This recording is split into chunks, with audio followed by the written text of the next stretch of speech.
George W. Bush, who I don't find myself quoting often, said this, or he tried to say this.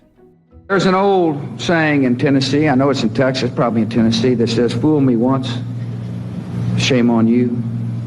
If fool me, we can't get fooled again. What he meant to say was shame on me, because that's how the saying goes. And last month, Canada got played. But this time, instead of sitting back, Justin Trudeau got in the ring and threw a punch of his own. The United States launched a trade war against Canada, their closest partner and ally, their closest friend. At the same time, they're talking about working positively with Russia, appeasing Vladimir Putin, a lying, murderous dictator. Make that make sense. It's been a week in the trade war trenches, and if you've lost track of all the chaos, I've got you covered.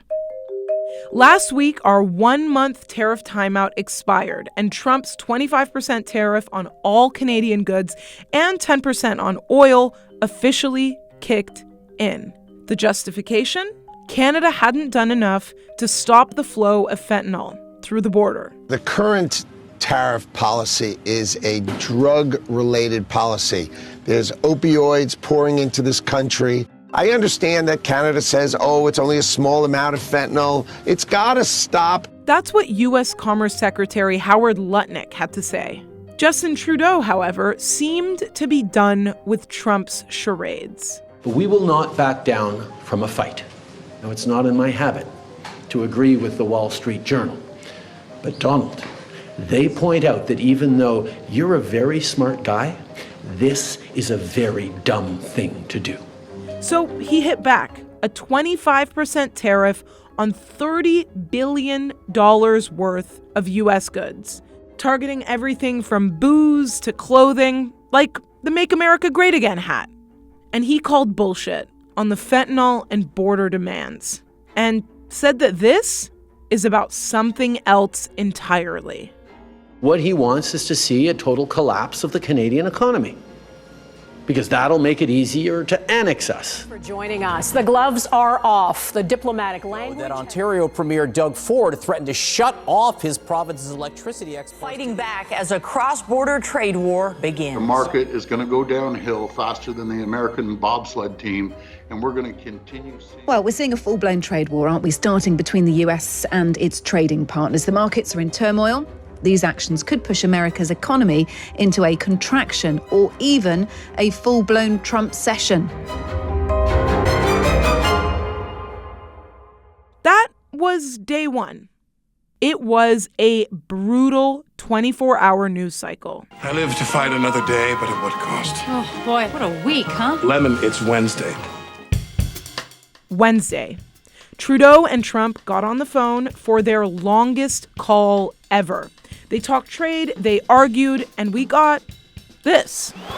North American automakers facing devastating tariffs, getting what appears to be a temporary reprieve. We spoke with the big three auto dealers. We are going to give a 1-month exemption on any autos coming through USMCA. Details have yet. A 1-month reprieve on auto tariffs. But Canada also dragged the U.S. to the World Trade Organization and filed a complaint against the U.S. over Trump's tariff agenda.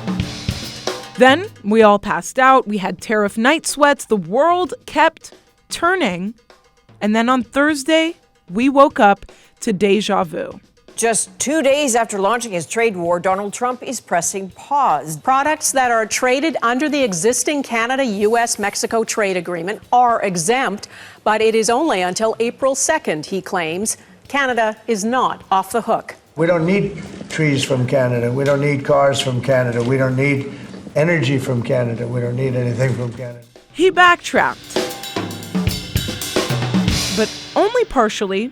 On again, off again, on again, off again. This all sounds and feels like a very toxic relationship. You know what's funny? They broke up with me before I even went on that stage. The next few days kind of all blended together.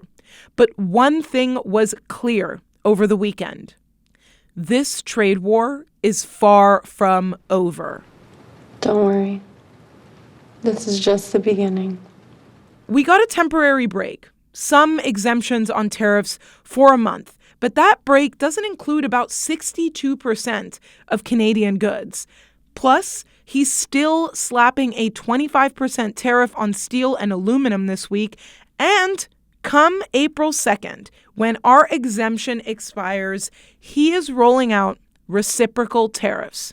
Whatever we tariff, he tariffs back, which could include a 200% tariff on Canadian dairy and lumber that matches the duties that Trump says Canada charges for shipping those products to the U.S.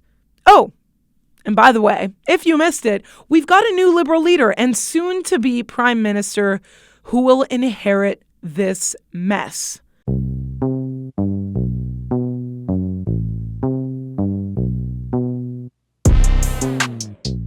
It's been 7 days in the trade war trenches, 50 days of Trump in office, and there are only 1,411 days of him to go.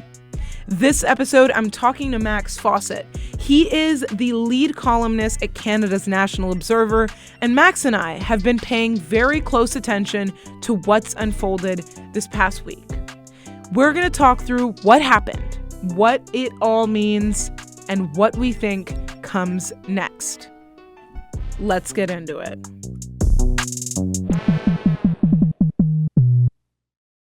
Max, I felt like my weekend was like recovering from a toxic, crazy ex-boyfriend. How was yours? It felt a bit like recovering from a bender or a bad hangover. I'm just sort of waiting for the next 10 shoes to drop. The past week has been crazy, to say the least. Before we get into the Canadian response, what did the past week tell you about the U.S., about Trump? It confirmed for me, not that this was ever really in doubt, that Americans don't think about us that much. You know, it's like that scene from Mad Men where some junior employee gets in the elevator and tells Don Draper all the things he thinks of him. I feel bad for you. Don Draper's like, I don't think about you at all. And I feel like that's how Americans are. You listen to their talk shows or their news shows, and they seem genuinely surprised that Canadians were upset. They're like, oh man, the Canadians are mad.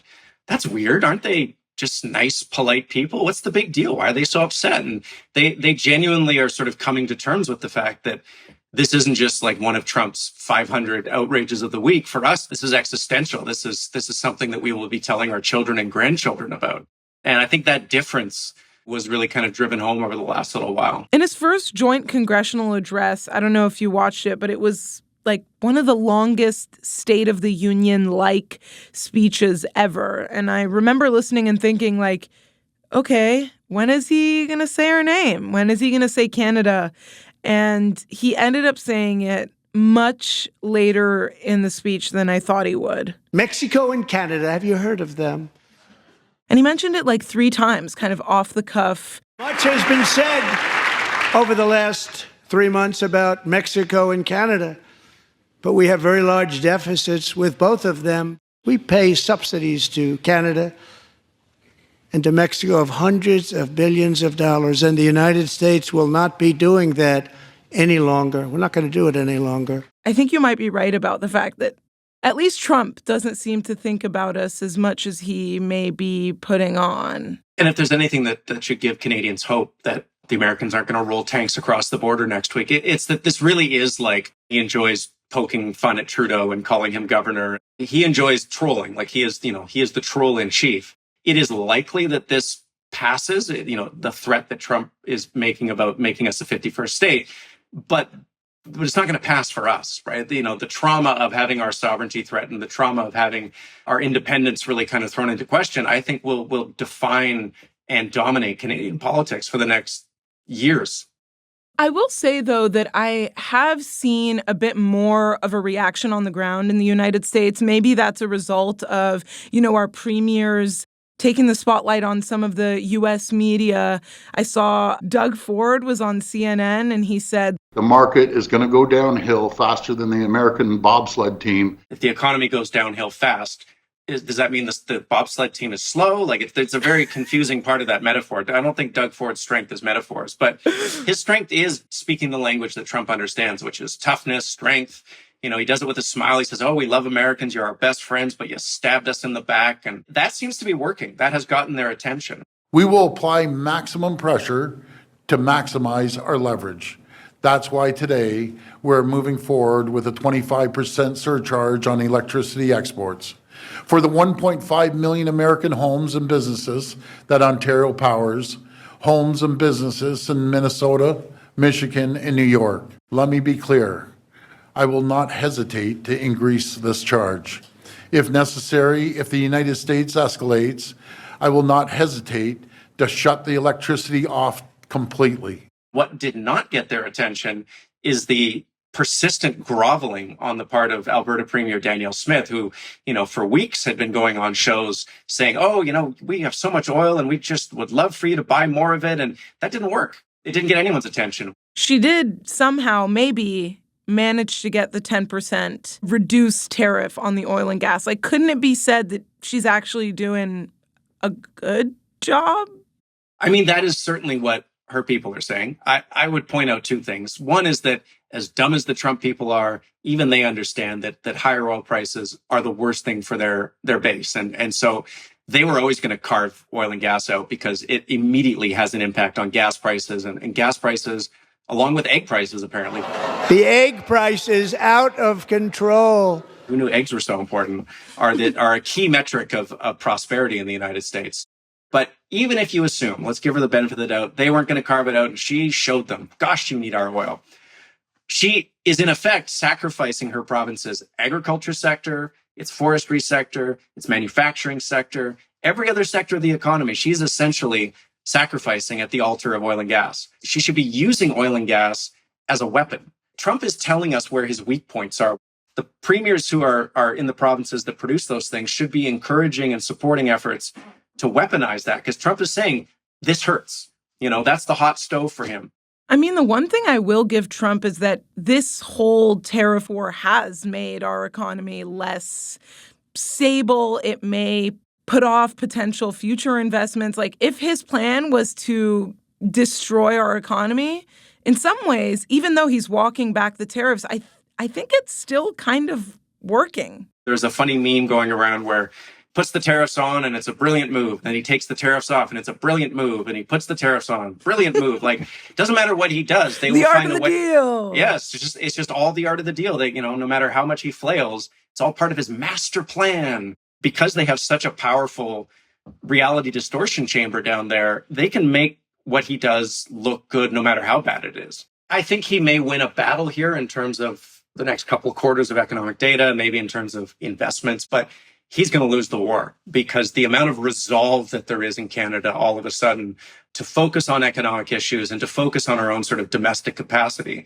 is greater than it's ever been in my lifetime. It's just clarified the urgency here in a way that I don't recall anything feeling urgent since maybe the Quebec referendum in 1995. People are really motivated here. And so, you know, you take the issue of interprovincial trade barriers, which has always been this thing that policy wonks talk about and nothing gets done on, right? And all of a sudden, those are all getting swept aside, right? There is now enough political momentum that premiers are going, okay, we have to move on this. We have to go. As Canada-U.S. trade relations falter, Canadian leaders say they want to make it easier to do business across our own provincial boundaries. First ministers have agreed to reduce interprovincial trade barriers this spring. And I think you're going to see that on some other issues, you know, whether it's infrastructure projects. You had Prime Minister Chrétien coming out and saying that they should build a gas pipeline to Quebec. For example, to build a pipeline for natural gas from Alberta to Quebec. There is an appetite for big thinking and sort of big moves that just hasn't been there in a very long time. Maybe Trump will dissuade a few $1 billion worth of investment in the near term. In the long term, he has woken up the Canadian beast.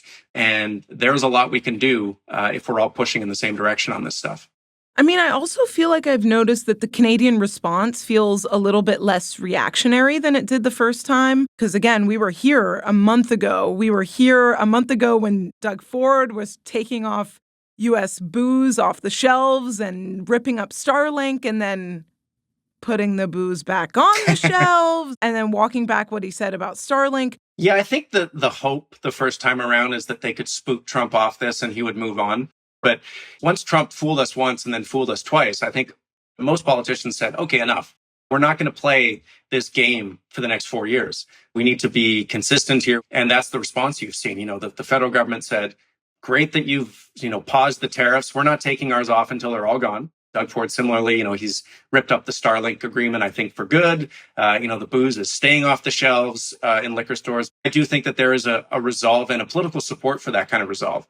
I kind of think that the biggest credit goes to Stephen Harper. Whoa, okay. Why so? He said that, I would be willing to pay any price to maintain Canada's sovereignty. There's no pain that I would not inflict on the country to protect our sovereignty. And that created a permission structure for all of the conservative politicians in the country to do the right thing. Doug Ford got the memo. Pierre Poilievre kind of didn't, and neither did Danielle Smith. But I do think that created a really important intellectual space for people to go to say, well, hold on, it's not just the Liberals saying this. It's a former conservative prime minister who's saying, we gotta toughen up and buckle down. And I think that's kind of where we are right now.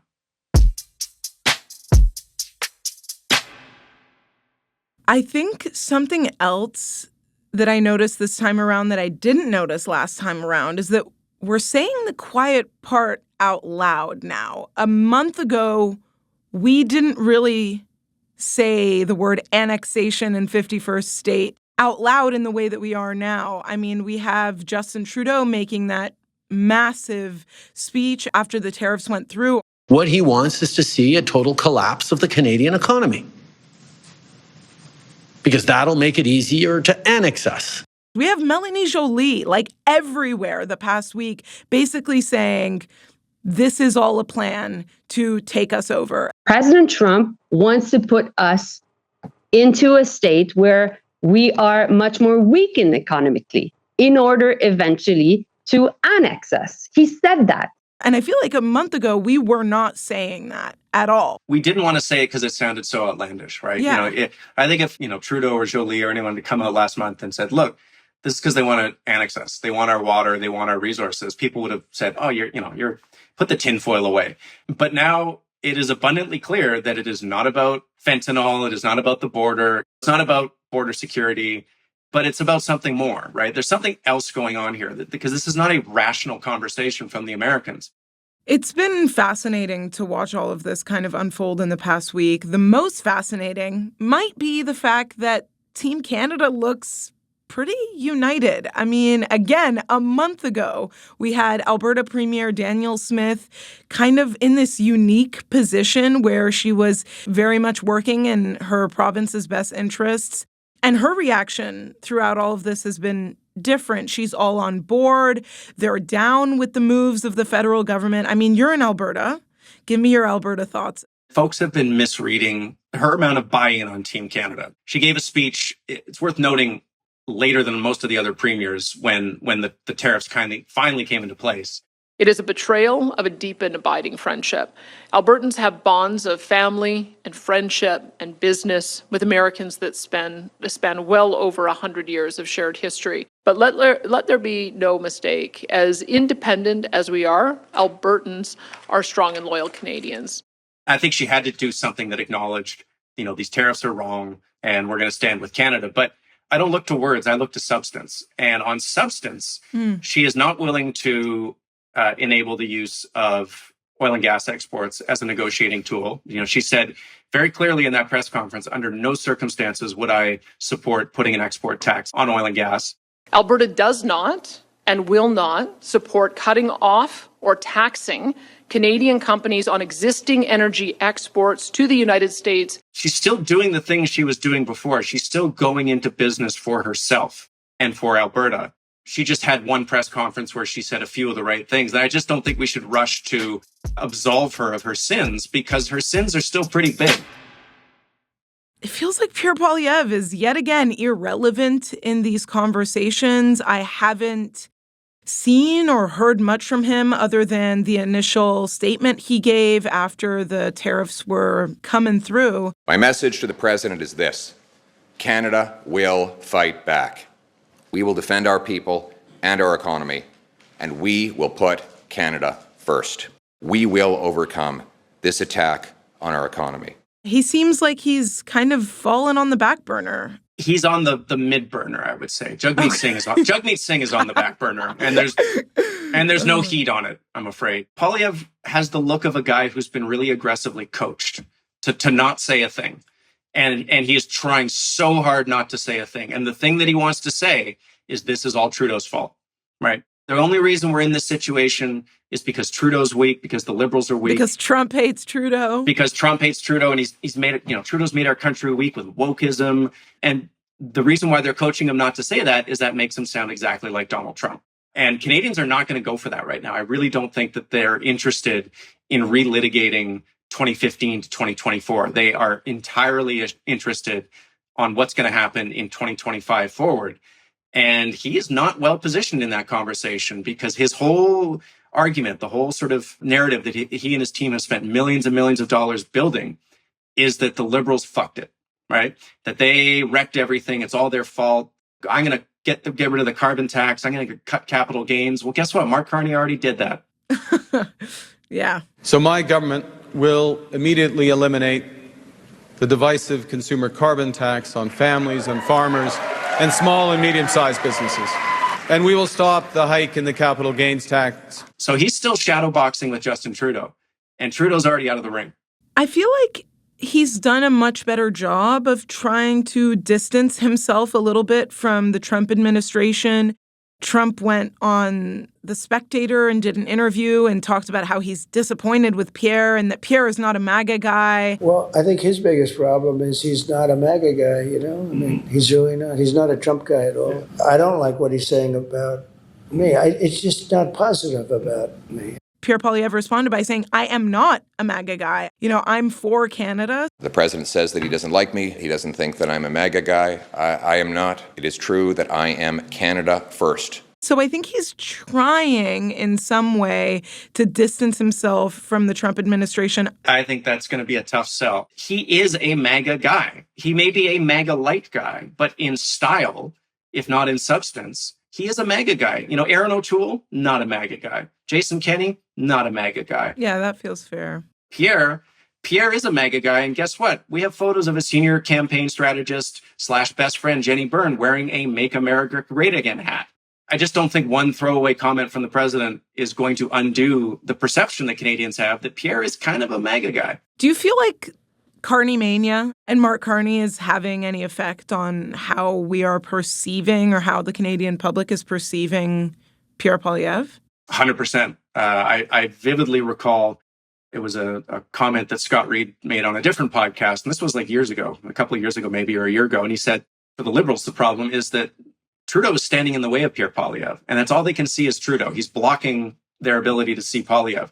Once Trudeau gets out of the way, they're going to look at Poilievre and not like what they see. And I do think that's what's happening right now is Trudeau resigning, the leadership race, the prospect of Mark Carney is allowing people to really take a look at Pierre Poilievre. I don't think Carney mania is really going to be a thing in the way certainly the first Trudeau mania was. I don't think Canadians are going to fall in love with him. What I do think is they're going to fall in like with him. And they're going to say, this guy seems competent. He seems calm. He's not doing barn burning speeches and he's not promising to tear the guts out of government. He just seems like he's going to manage things. So Mark Carney actually got elected this past weekend with insanely high numbers, like almost 86% of the vote on that first ballot. I would call that a fucking landslide. That's fair. I mean, I hate to keep picking on this guy, but I think of when the NDP picked Jagmeet Singh as their leader, they wanted a version of the guy who was popular, right? They wanted their own Justin Trudeau.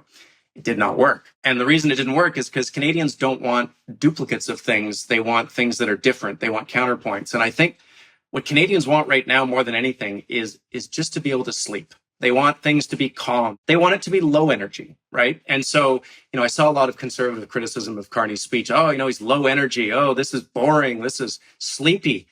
I think a lot of people want sleepy. I would love some sleep.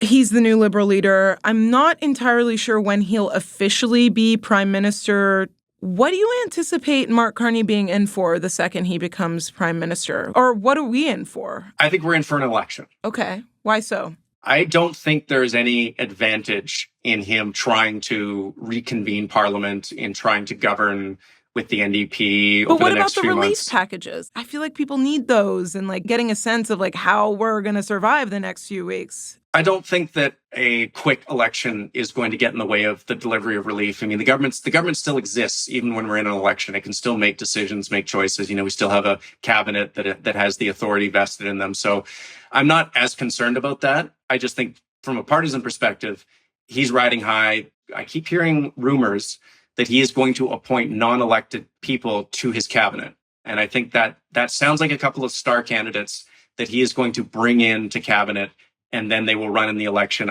I'm hearing that they're conservative. Whoa. Yeah, not conservative, but probably red Tories. And I think that is a way of signaling to Canadians that this is going to be a different government with a different focus than the previous Liberal government. Credit to Chantal Hébert. She mentioned, I think it was in the CBC's coverage of the leadership vote, that Carney's people had talked about having a crew of people who were ready to run for him if he won. Okay. And they would announce that at some point, and then that some of them would go straight into cabinet.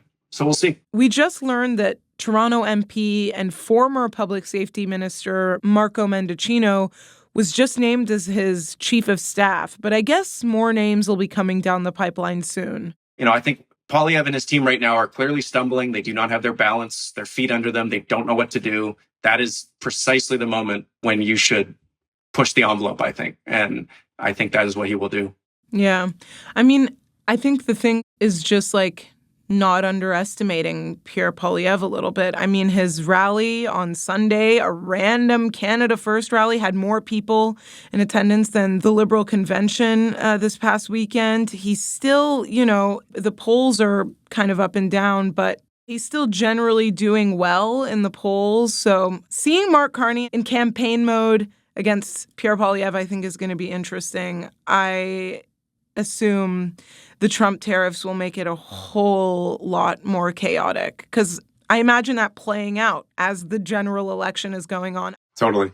I really cannot imagine how those things will play out all at once. But if you're the Liberals, your big concern, I think, right now is what if Trump wakes up and says, yeah, I'm bored with this. I've had enough of it. I'm sorry. I didn't mean to threaten you guys. I'm good. I'm going to go threaten Japan now. Those guys are assholes. And then all of a sudden, that issue is kind of off the table again, right? And Canadians then can start thinking maybe a little bit, yeah, I do hate the Liberals. Yeah, they were a bad government, right? That is the thing that they are mindful of. So I don't discount Pierre Poilievre in any way. He is a formidable campaigner. He's a formidable communicator. But he is at his weakest point right now since he was elected leader. And if you're the Liberal brain trust under Carney, you have to go for it. You have to take the risk. And look, he's a central banker. Those guys are not necessarily drawn to taking risks. But I think that is the calculus that they are considering right now. What's the word? ROI. Is there Yes. a return on his investment? We'll find out. Look, I think it's safe to admit that this is a pretty chaotic, volatile U.S. administration. Trump is emboldened. It feels like we're getting a different America than we're used to. This, to me, doesn't really feel like this is about surviving the next round of tariffs. It's about how do we survive the next 4 years with Trump in office, with this new America, right? There was a new bill that was introduced to the United States House of Representatives that essentially withholds federal funding for any American operations to invade or seize territory from Canada, Panama, or Greenland, unless Congress agrees to it first. It just feels like this is a new page, a new era, and it's not about the tariffs. It's about how do we deal with Trump. And I really am curious how it'll play out in the next 4 years. Yeah, or the next 40. Yeah. I can't remember who said this, but someone on the socials said, this is day zero for Canada. With everything from this point forward, we will sort of benchmark against this moment because it changed everything. It changed our history. It changed the way we look at our biggest trading partner, our supposed friend. And ourselves, right? And ourselves. Yeah, exactly. And some of that is having a hard look at some of the things we've taken for granted. The Americans have protected us, and it has allowed us to underspend on our military. It has allowed us to kind of take them for granted, and that has to change now. And Trump will go away. The actuarial tables are pretty clear on that, but he will be replaced by someone else. Like, the thing of Trumpism will not go away. And what worries me is that, what worries me the most, a lot of things worry me right now. There's a lot on that. The longer this goes on, and the longer sort of, the right-wing ecosystem is talking about Canada like we're an enemy, we're ungrateful, we're lazy, we're this, that, and the other, is that it poisons the idea of Canada in a lot of American minds. There is this sort of Orwellian aspect to it, where it's like, oh no, America has always been at war with Canada, right? It's just a rewriting of our relationship in the minds of a lot of people. And if that takes hold and that sets in, it will be probably impossible to dislodge from a lot of people's minds. And then we're dealing with a permanent thing. I've seen some commentators suggest that, this patriotism in Canada, it's going to go away. It's a flash in the pan. I don't think it is. I think a lot of people take this as seriously as it demands. And just to circle back to Poilievre, if you're running in an election campaign talking about axing the carbon tax, my man, you are not reading the room. Yeah, you've lost the plot. No one gives a shit about the carbon tax right now. What they care about is their own country's survival and their own safety and security. That's been this episode of Canadian Politics. If you enjoyed this show, hit the like button, do the comments, and subscribe. You can also hit the bell. The bell tells you when we upload, which is becoming more of a frequent thing these days. So hit the bell so you don't miss us. And sleep well, take care, don't have tariff night sweats, and I'll see you next episode. I'm so overwhelmed, and I want to lose my mind.